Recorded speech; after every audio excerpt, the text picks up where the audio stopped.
70 million. 70 million people undeniably called to a shamanistic vocation. That's a lot. Like, I mean, and that gives me hope, right? Like, this is when you're thinking like, oh my God, the world is in such trouble. We're in so much trouble. What are we going to do? And we start to get discouraged, lose a lot of hope. Then I just think of this. I'm like, no, there's a whole generation of like shamans on the horizon. Okay, so let's just like hold on to that. Where are they? Now this is, a lot of them are like diagnosed with mental disorders. A lot of them are heavily medicated on psychiatric drugs so that their connection to the spirit world is like cut off, right? Because what happens is like, how does the initiation process begin? It begins with a massive crisis. It begins with I'm like, my father's a psychologist, okay? Like, I grew up in a very stable household, and I almost lost. I was stable and well-adjusted. I had no traumas whatsoever as a child, and I almost lost it. So, the initiation of the initiation process, the call, is so shattering for most people that they come out of it with some sort of diagnosis and medication and things like that. So, many of them are labeled, so these candidates, these 70 million candidates that were waiting to arrive, many of them are already labeled mentally ill, heavily medicated. It's not guided by elders. If you had a tribe, if you were in a tribal situation where there was like an established shamanistic hierarchy, they would recognize the right away, like, oh, this person is called to shamanism. He's having crazy dreams. He's talking in tongues. He's losing his sense of self. Like, obviously, let's give him to the elders. The elders would take him for years and train him, and then he'd come back like fully embodied. His higher self would have come in more, and he'll be now a tremendous boon to the society instead of like a mental case. So there's an indoctrination into the psychiatric paradigm, which does not acknowledge the reality of the spiritual world, right? And so if somebody is having a chaotic revelation of the spiritual world, that gets labeled as hallucination. So that's one aspect. Many other candidates are addicts. There's this sort of unconscious yearning, because the higher self is what triggers the initiation. The higher self wants to liberate from the lower ego. So it triggers a crisis. It creates a depression. It creates a life and death crisis in order to free the soul from the ego that's uninitiated, that's kind of holding it prisoner. And one of the unconscious motivations to do that is through a yearning for ecstasy. But it's an unconscious yearning for ecstasy and soul flight, the shamanic soul flight, leaving your body, flying in the astral. If you don't have a conscious desire to do that, if you can't say to yourself, I think I'm meant to be a shamanistic individual, I need to cultivate techniques of leaving my body and astral traveling. If you don't have that knowledge, you're going to pursue it subconsciously. And if you pursue it subconsciously, you do that most of the time through drugs. So there's an unconscious yearning for ego death, but outside of the initiatory paradigm. So there's this idea of like using the wrong drugs. And when I say wrong, I mean drugs that bring you an ecstasy, but it's an unearned ecstasy. It's an unearned ecstasy. No matter what you're going through, you take it, you're in an ecstatic state. Like, I would say, like, I mean, I had a good experience with MDMA. Like, I'm not going to slam it. But like crack, cocaine, heroin, these sorts of things, they give you like an instant ecstasy, but it's a dysfunctional version of it. And that leads to possession, soul loss, possession. I get into possession a bit later. On the other side, many candidates are alcoholics, right? Because it's like instead of going for the ecstasy, they say, I'm too sensitive. I can't handle it. I hurt so much that the illness in the world is killing me. My family, the pain of my family is killing me. My marriage is killing. I can't handle it. So they use alcohol to cut the relationship off with the spiritual world. Because that's the safe bet. You can avoid your initiation to a certain extent. You can never actually avoid it, but you can delay it for a long time through alcohol. dilute it or turn it into a sort of pathological Dionysian form of shamanism. I use Jim Morrison as a really good example of this. Like Oliver Stone's movie, The Doors. This was the movie that turned me on to the whole idea of shamanism. I was like taking mushrooms one day, and I was guided to Blockbuster Video, and I saw this DVD shining holographically at me, and I went to look at it. And it was the cover to The Doors, and it actually is a hologram. I wasn't like having a vision, but like that's when like and so I watched it, you know, and the concept of the shaman. Jim Morrison's depicted as a shaman, and he even has a guide, an elder guide. But then he leaves the guide to go into the underworld, and the guide ditches him. You know, in real life, the guy who was his shamanic guide was in Toronto. His name's Vern. Yeah. I'd like to meet him. Yeah, I was contacted. I'd love to meet him. Yeah. So this is a good example of like the dysfunctional initiation. So instead of going up, he went down, and then he started using alcohol because he couldn't handle the pain, and then he became this Dionysian. This sort of like he was still doing shamanic work in his concerts, right? Like bringing up all this energy and taking people to altered states, but it was not like the healing. He had lost it. It had been a pathological initiation.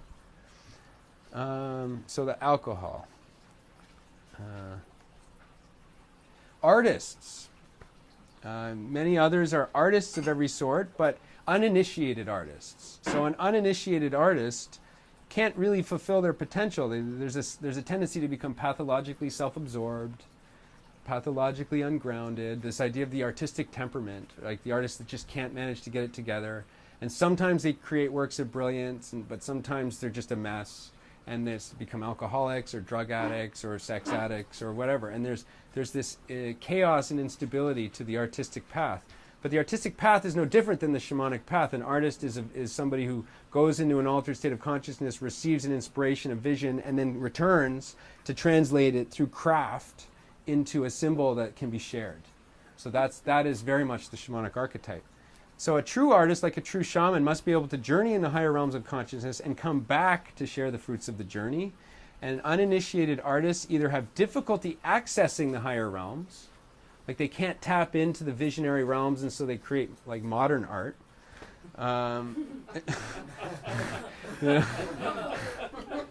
Sorry. Or they have difficulty coming back to consensus reality, and they stay in visionary realms so long that they just suffer and become pathological and fall apart. So due to the lack of initiatory guidance in our society, the lack of metaphysical support, the vast majority of candidates never become healthy, functional shamanic individuals. In our generation, also, we inherit, and this is what our parents have gone through. Like if we're called to this path and this kind of knowledge, then we probably got it from our parents.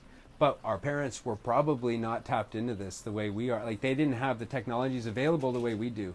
They don't have like the culture, the emergent culture the way we do. So chances are our parents, at least one of them, is like a dysfunctional, uninitiated shaman, right? And that creates like a deep karmic burden, because when you have this calling and you don't dive into it, one becomes ill. And that illness is always there to like stimulate you to embrace your initiation, because the illness becomes the cause of the initiation, and the healing of that illness becomes the initiation. So if we have parents that don't ever embrace it, we kind of inherit their illness. And that loads on even more, even heavier. So this is sort of unique to our generation, as in like us here. We inherit the karmic burden of our parents, and that is, / our ancestors, who likely had a shamanic calling that they did not embrace. Or worse, they embraced like an evil version of it, or like so many candidates are trapped in lower realms. Their souls have been abducted into the underworld. And their souls are there suffering. So in order to awaken and heal, a soul retrieval is necessary. They have to do a soul retrieval on themselves. So this soul retrieval on themselves is the initiation. It involves a conscious descent to where the soul is in the spirit world. I mean, it's here in a body, but it's also somewhere in the spirit world. It can be high, it can be low, it can be fragmented.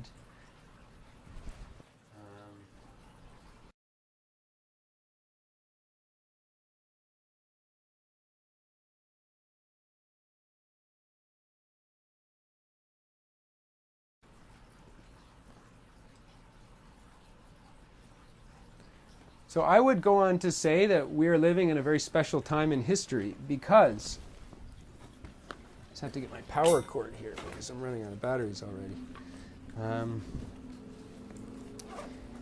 The shamanic archetype gets activated through crisis, through ego crisis. When your ego breaks down, your ego is kind of, to begin with, usually what's blocking you. Is this going to reach to a plug? Yes, somewhere here. But actually, this side. I can move the computer if need be. No, it's right behind you. All right.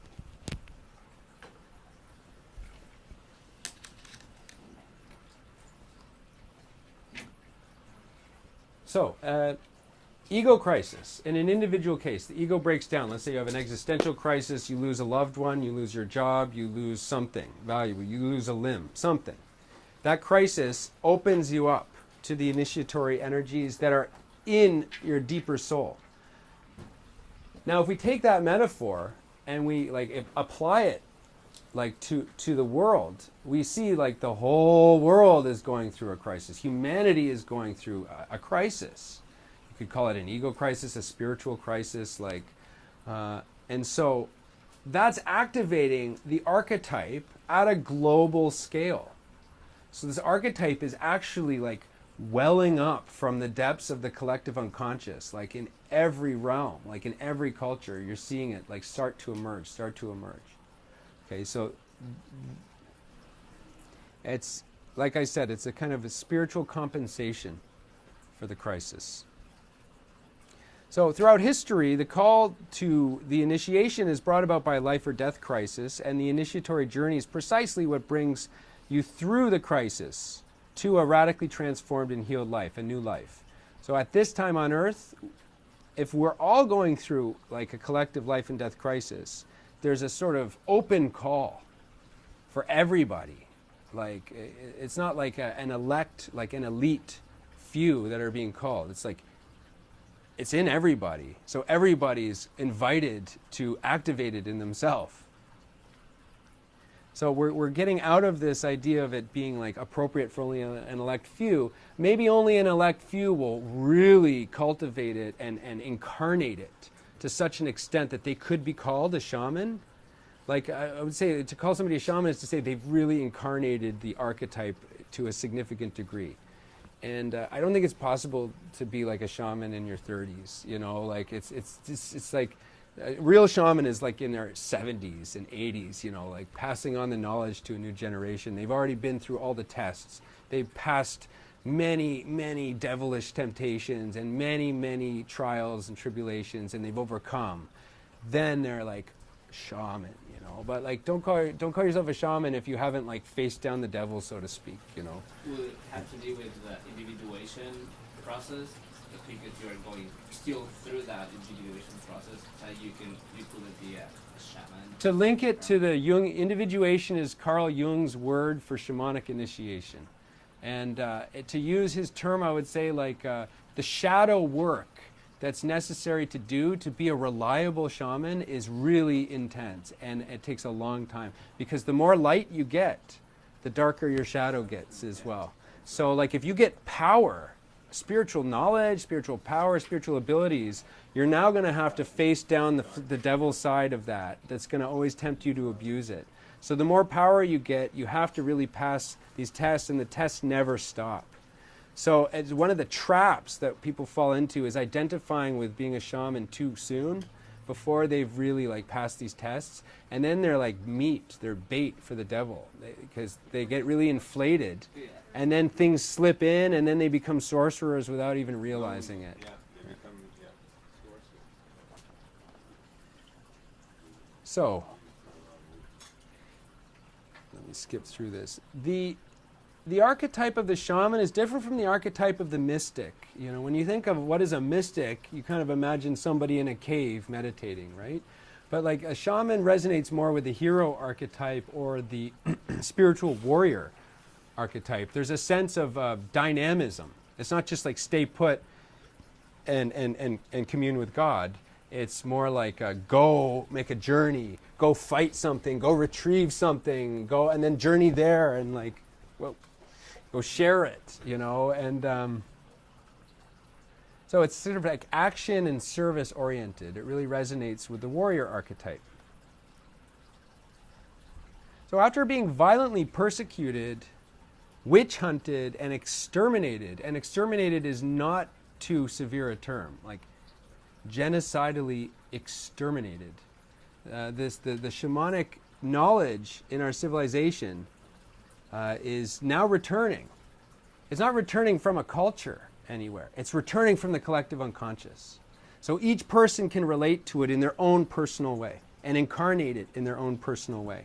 This is why you see a lot of people that they're not. So they're at a stage where they're working with the wisdom of multiple lineages, and they're like weaving this sort of mosaic of shamanic knowledge into their own personal combination of shamanistic tools. And that's really inherent to this age, because we're not receiving it from a tradition. We're receiving it like from the collective. Yeah.